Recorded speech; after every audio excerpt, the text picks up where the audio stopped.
एक दिन एक छोटा सा खरगोश जिसका नाम था पिंटू जंगल में घूम रहा था। धूप बहुत तेज थी और पिंटू बहुत प्यासा हो गया था। उसने इधर उधर देखा लेकिन कहीं भी पानी नहीं दिख रहा था।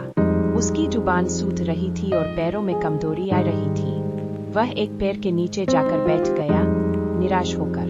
तभी एक छोटी सी मधुमक्खी जिसके पंखों पर पीले और काले रंग की धारियां थीं गुजरी।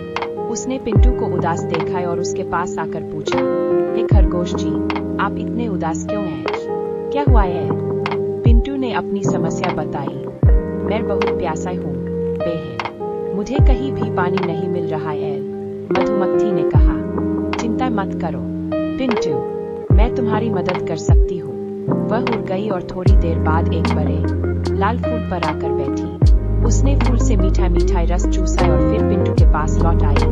ये लो पिंटू, मधुमक्खी ने कहा। उस रस की एक बूंद पिंटू के मुंह में रखते हुए, रस बहुत मीठा और ठंडा था। पिंटू ने उसे चाट लिया और उसकी प्यास थोड़ी शांत हुई। मधुमक्खी ने फिर से उड़ान भरी और कुछ और रस लेकर आई। थोड़ी देर में पिंटू की प्यास पूरी तरह से बुझ गई।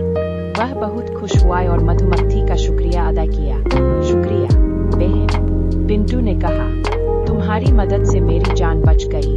मधुमक्खी मुस्कुराई और बोली, कोई बात नहीं पिंटू, हम सब एक दूसरे की मदद कर सकते हैं, यही तो जिंदगी का असली मजा है। और फिर वह उड़ गई अपने काम पर वापस। पिंटू ने उस मधुमक्खी की दया और मदद को हमेशा याद रखा।